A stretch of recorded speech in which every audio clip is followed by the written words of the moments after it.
Welcome back to this is week 10 recap. Sorry it's coming in a little late. Holidays were happening. I was trading and studying and all that stuff. I just couldn't make the videos at home. But yeah, I'm going to crank out 2 weeks ago, then this past week, and then we'll start a new week tomorrow. So I'll just get into it here with TEUM. I was trading this on the 18th, which was a Monday, and it was this 18th right here. And looking at it on this year chart, we can see that there's a lot of resistance here in the 106s, kind of just low ones. So if we kind of get into where I was trading it on the daily chart, we can see what it's doing. So this was a short for me, and the reason that it was a short was because it was coming off of its highs. Here we go. So morning spiked up here, and so it got in that congestion zone in the basically low ones. So it spiked and is coming down. I was shorting it. I want to say somewhere. It might have been. Well, my short was at 102, so it probably could have been actually somewhere in here. And no, I'm sorry, my short was in here, and it just couldn't crack down. Like, it would come down here and have buyers at every cent. And I was thinking if it could crack one, get past this support 99, and it could test this 95 here and hopefully go down, and I'd probably even be covering in this whole section. But it couldn't crack this one for the longest time. I mean, it was 20 minutes, but it felt really long. And then when it started getting bigger, a little bit bigger volume here, my original risk was, I think 107. Yeah, it's 107. I was risking 5 cents. And when it's in here, I'm like, this is not doing what I want it to do. It's holding its one support, so I just cut it here. Cut out at 103.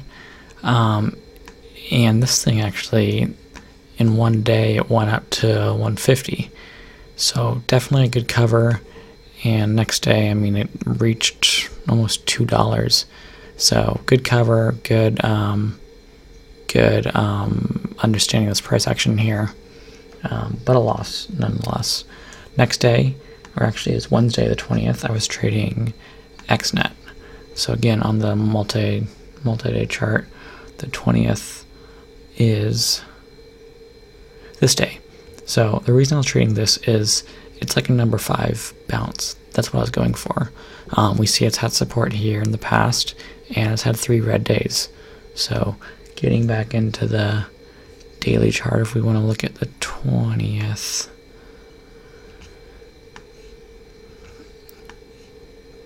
So my intention was a dip buy, and this came up on my radar because it gapped up. So I immediately am thinking, okay, it's above this support at the open. All the people buying in here want to see their profits run. So it shouldn't be too much selling, even though there is a lot of selling pressure to break even from these people. So I didn't mind dipping. In fact, I liked it dipping. And what I was looking at was this support in here around 13. You can see it bottomed here. It used it again here at this top, and then it used it to confirm this breakout, even though it finished lower. So, and 13 is a round number, so I was going into it looking at the 13 level. So it had a small spike, didn't mean much. Then it's coming down here, and I got in at 13.10. So I was so I think it was actually on this bounce because I was anticipating that this would hold. It did. Got in 13.10, which is a really good entry for me. I actually got lucky getting executed when this thing came back down. It went up to like 13.20, came down, got me at 13.10, then went back up. I did like my entry, and I was risking off a little bit below the 13 just in case it didn't have anything worthwhile. And it cracked it, then it came back up, and as soon as I saw it crack down, got to 12.90. So I was covering here. I got lucky again on my exit at 13, which was a good thing. But I mean, it just shows the inexact science that this is. It got down to a low of 1281 before going up another almost, well, I guess 80 cents. So off of my timing, but pretty good on my thought process and it being in number 5.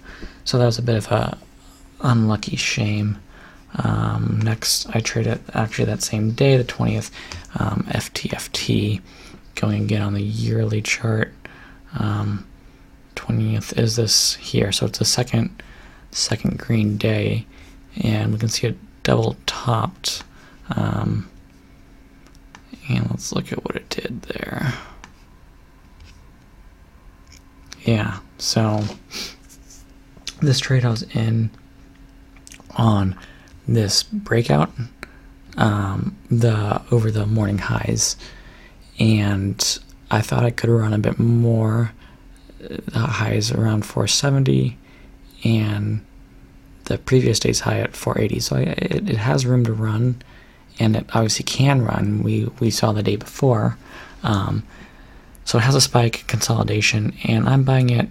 I was looking for a confirmed breakout for it to come back down, bounce off, because most of these don't have clean breaks. So if we're looking, the breakout's roughly 475 here. So I wanted to get as close to that as possible. I was kind of risking off somewhere in here. It wasn't too exact, but I knew I kind of wanted 460-ish. I think I was set on 458 here. But the scary thing is, if we want to look at this, kind of how I was looking at it, it can't come back down to that 475. And then it's pretty close, and here I'm thinking, when I see this green candle, I'm thinking, okay, it can't get to 475, so I just gotta buy now because it's gonna retest these highs. So I get on this green candle, my entry was 487, and it comes down, not nervous there, 463, but again, this is like 10-15 minutes, and then here, even though it's a higher low, it's still a lower high. So that mixed with the fact that it's not actually spiking yet, it's been kind of a while, I got out somewhere. My exit was actually 469, so I'm pretty sure I got out of it here, which, I mean, again, I didn't wait till my risk level, and I think the reason I did it was I was scared about this risk. It was a pretty wide risk, and so the reason I didn't hold all the way because I was scared of this and the price action, and it ended up doing what I wanted. It got up here to the 575, so I had $1 upside. But my problem really doesn't come down into getting out, it comes down to my entry. My entry was, again, I'm scared to lose, but if I'm going to buy a green candle, I need to wait for it to have maybe one big candle or two green candles versus a small one here, because if there is more of a confirmed bounce coming up, I can risk off the lows, and it's a lot less of a risk, and I'm guaranteed, or I'm not guaranteed, I have a better chance of it actually spiking the more it goes up here. So that was a bad entry. Kind of cost me. In hindsight,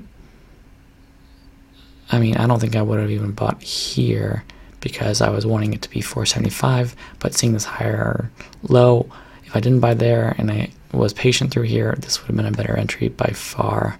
No downside. But live and learn. Last one, LTEA. This was the worst trade due to some unluckiness. What day is it? Yeah, I was trading it. Okay, so it got some Bitcoin news, Bitcoin hype. Bounced from, or spiked from 250 up to 15 pre-market, coming down then. And I wasn't too worried about, well, I was watching it just spike in the afternoon, but it didn't. But I was still interested because most of the things we've been seeing, especially like DPW and stuff, when they spike big in the morning off blockchain news, and then when they hold their gains here, obviously it came down a little, but it's holding most of its gains up from the 250s. They all gapped up big or morning spike the next morning, off of that hype, or that news that carries overnight. So that's what I was thinking here. So I wanted to take an overnight position. So I got in pretty close to the close, somewhere around 694.